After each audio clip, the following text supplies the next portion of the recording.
আসসালামু আলাইকুম প্রিয় দর্শক, এই মুহূর্তে দেশের রাজনীতিতে সবচেয়ে বড় প্রশ্ন হচ্ছে যে নির্বাচন কবে হবে। এবং এ নিয়ে একটা ধারণা সবাই কিন্তু পেয়েছেন, রাজনৈতিক দলগুলো পেয়েছেন, সাধারণ মানুষও পেয়েছেন।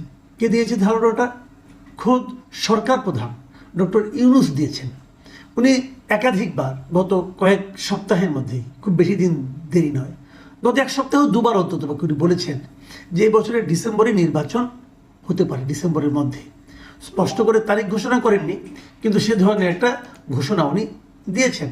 এবং নির্বাচন কমিশনকে আমরা দেখেছি, তারাও বলেছেন যে ডিসেম্বরে নির্বাচন হবে, এটা মাথায় রেখেই তারা সব ধরনের প্রস্তুতি নিচ্ছেন। এ পর্যন্ত আমরা সবাই জানি, কিন্তু এর মাঝে আজকে একটা নতুন খবর আমরা দেখতে পেলাম। সেই খবরটা কি, যে সরকার থেকে পদত্যাগ করা উপদেষ্টা, যিনি নতুন পার্টি জাতীয় নাগরিক পার্টির আহ্বায়ক হিসেবে দায়িত্ব নিয়েছেন, তিনি সম্প্রতি রয়টার্সকে একটা ইন্টারভিউ দিয়েছেন। সেই ইন্টারভিউটা আজকে বিভিন্ন মিডিয়াতে আমি দেখতে পেলাম। এবং সেখানে উনি কী বলেছেন? তিনি বলেছেন যে অন্তর্বর্তীকালীন সরকার এখনও জনগণের নিরাপত্তা পুরোপুরি নিশ্চিত করতে পারেনি, দেশ এখনও অস্থিতিশীল, তাই এবছর নির্বাচন অনুষ্ঠান কঠিন হবে। তিনটা সেন্টেন্স আমি আপনাদেরকে পড়ে শোনালাম। এই তিনটা সেন্টেন্স নিয়ে আমি কথা বলবো আজকে। আসলে সেটা হলো, উনি প্রথমত বলেছেন এই অন্তর্বর্তীকালীন সরকার এখনো জনগণের নিরাপত্তা পুরোপুরি নিশ্চিত করতে পারেনি। কেন পারেনি? এই প্রশ্নটা আমি করতে চাই। 7 মাস হয়ে গেছে, 7 মাসেও আপনি জনগণের নিরাপত্তা কেন পুরোপুরি নিশ্চিত করতে পারেননি? এটা কি আপনাদের ব্যর্থতা নয়? এই ব্যর্থতা থেকে বের হয়ে আসতে আপনারা কি খুব কার্যকর কোনো পদক্ষেপ নিতে পেরেছেন? আপনি যদি ঘরের মধ্যে ঘুমিয়ে থাকেন আর বলেন যে কিছু তো হলো না, কেন হলো না, এর জন্য কে দেয়, তাহলে তুমি ফল আসবে না। আপনাকে তো জাগতে হবে, আপনাকে তো হাঁটতে হবে, আপনাকে তো জনগণের কাছে যেতে হবে, আপনাকে জানতে হবে নিরাপত্তা নিশ্চিত করার দায়িত্ব কাদের, তারা কেন দায়িত্ব পালন করছে না, কারণটা জেনে তার প্রতিকার করতে হবে। তার কোনটা আপনি করেছেন? আপনি মানুষের জীবনের নিরাপত্তার চেয়ে বড় আর কি থাকতে পারে? আপনি সেই নিরাপত্তায় নিশ্চিত করতে পারছেন না বলে আপনাদের সঙ্গে এতদিন থাকা ব্যক্তি আজকে ডিক্লেয়ার করছেন। আপনারা স্বীকার করছেন না, কিন্তু উনি স্বীকার করে দিয়েছেন। সরকারের জন্য এর চেয়ে বড় ব্যর্থতার প্রমাণ আর কি থাকতে পারে? দ্বিতীয় বাক্যে উনি বলেছেন যে দেশ এখনো অস্থিতিশীল। 7 মাস পরেও বলে দেশ এখনো অস্থিতিশীল। আর তৃতীয় বাক্যটা, তাই এবছর জাতীয় নির্বাচন অনুষ্ঠান কঠিন হবে। প্রথম প্রশ্ন হলো, দেশটা যে অস্থিতিশীল সেই কথাটা কিন্তু অনেকেই বলেছে, বিভিন্ন পলিটিক্যাল পার্টির পক্ষ থেকে বারবার অভিযোগ করা হয়েছে যে দেশের স্থিতিশীলতা আনাটা সরকারের দায়িত্ব, এবং সরকার সেটা পারছে না। কেন পারছে না সেগুলো চোখে আঙুল দিয়ে দেখিয়ে দেওয়া হয়েছে।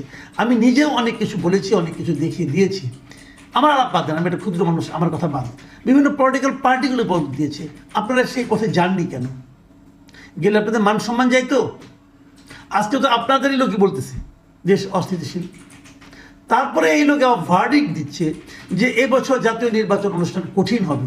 এইটার ক্ষেত্রে আমার একটা অন্য ধরনের আপত্তি। অন্য ধরনের আপত্তি এখানে যে নির্বাচন কঠিন হবে কি হবে না সেটা সরকার বলবে। Mister Nahid Islam, you are no more in government. আপনি এখন বাংলাদেশের নিবন্ধিত 42টা 43টা রাজনৈতিক দল আছে, আপনি তাও না। আপনি একটা অনিবন্ধিত রাজনৈতিক দল। আপনি নিবন্ধন পেতেও পারেন, নাও পেতে পারেন, আইন অনুযায়ী দেখতে গেলে। তো আপনি পাবেন, হয়তো আশা করছেন, আপনাদের ক্ষমতা আছে, হয়তো পাবেন। নিবন্ধন না পেলে আপনার নির্বাচনে অংশ নিতে পারবেন না দলীয়ভাবে। তো আপনি ভার্ডিক্ট দেওয়ার কে যে নির্বাচন কঠিন হবে? আপনি এখনো ভুলতেই পারছেন না যে আপনার সরকারে নাই, আপনি সরকারে নাই। অথবা হয়তো আপনাদের মধ্যে এমন কিছু কাজ করছে যে আপনারা সরকারে অফিসিয়ালি না থেকেও সরকারে আছেন। এই দুটোই তো খারাপ। আমরা গত কয়েকদিন আগে প্রধান উপদেষ্টা বলছেন যে নির্বাচন এই বছরই দিবেন, আপনি বলছেন নির্বাচন অনুষ্ঠান কঠিন হবে। তার মানে প্রধান উপদেষ্টার যে মূল্যায়ন, সেই মূল্যায়নের সঙ্গে আপনি প্রথম দ্বিমত পোষণ করলেন। এবং আমার জানা মতে দেশের অন্য কোনো পলিটিক্যাল পার্টি এখনও প্রধান উপদেষ্টার এই বক্তব্যের সঙ্গে, ডিসেম্বরে নির্বাচন হতে পারে এই বক্তব্যের সঙ্গে অন্য কোনো পলিটিক্যাল পার্টির লিডার অথবা পলিটিক্যাল পার্টির কর্মীরা দ্বিমত পোষণ করেননি। ডিসেম্বরে নির্বাচন হোক, এটা কেউ অপছন্দ করেননি। আপনি প্রথম আপনার বক্তব্য দিয়ে এক্ষেত্রে একটা সন্দেহের কথা বললেন। আচ্ছা, এবার আসলে আমরা ভাবি এমন একটা সন্দেহ উনি কেন করলেন? আসলে এই ছাত্রদের এই দলটা, তরুণদের এই দলটা, অথবা নাহিদ ইসলামের এই দলটা আসলে তারা কি চায়? এ ধরনের সন্দেহের মাধ্যমে তারা আসলে তাদের মনের যে আকাঙ্ক্ষাটা সেটা ব্যক্ত করে দিয়েছে। সেই আকাঙ্ক্ষাটা কি? তারা আসলে সময় চায়। তারা তাদেরকে নিজেদেরকে গুছিয়ে নেওয়ার জন্য আরও একটু সময় চায়। তারা মনে করছে যে যতই দিন যাবে ততই আমরা আরও গুছিয়ে নিতে পারবো, ততই আমাদের দলের স্ট্রেংথ বাড়বে। যদি 2 দিন পরেও আমরা নির্বাচন করি তাহলে 2 দিনের একটা বাড়তি বেনিফিট আমরা পাবো। এটা কিন্তু খারাপ না। এটা খারাপ না কেন? এটা তাদের দলের পক্ষ থেকে চিন্তা করলো, তাদের দলের জন্য ভালো, এবং উনি ওই দলের প্রধান হিসেবে নিজের দলের জন্য ভালোটাই চাইবেন। এটাই স্বাভাবিক, এটাই স্বাভাবিক। এবং আমি জানি, আমি যতটুকু বুঝি, বাংলাদেশে এখন এই পলিটিক্যাল অ্যারিনাতে 2 ধরনের ধারা বিরাজ করছে। একটা ধারা হলো তারা মনে করে যদি দ্রুত নির্বাচন হয় তাহলে তাদের সুবিধা হবে। এই ধারার শিরোমণি হলো বিএনপি। মানে বিএনপি মনে করে এখন যদি দ্রুত নির্বাচন হয় তাহলে তাদের জন্য সুবিধা হবে, দেশের জনগণ এখনও তাদেরকে পছন্দ করে, অথবা সংখ্যাগরিষ্ঠ মানুষের সমর্থন তারা পাবে। আর বিএনপি এটা মানে কিনা আমি জানি না, যে যতই দেরি হবে তাদের জন্য ঝামেলা বাড়তে থাকবে। এটা কেন বাড়বে সেটাও বলি।